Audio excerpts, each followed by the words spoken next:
সাহস ও শক্তির দেবী কে জানেন? দেবী দুর্গার কোন রূপটিকে নবরাত্রি পূজার তৃতীয় দিন পূজা করা হয়?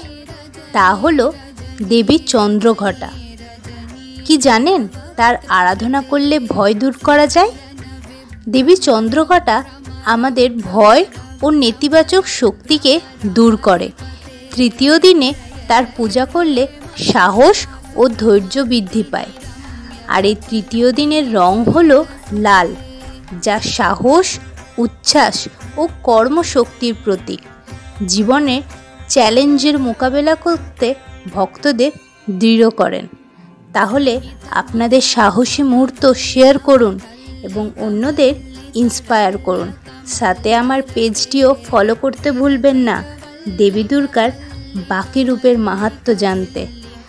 পোস্টটি ভালো লাগলে একটা লাইক এবং শেয়ার অবশ্যই করবেন। ধন্যবাদ।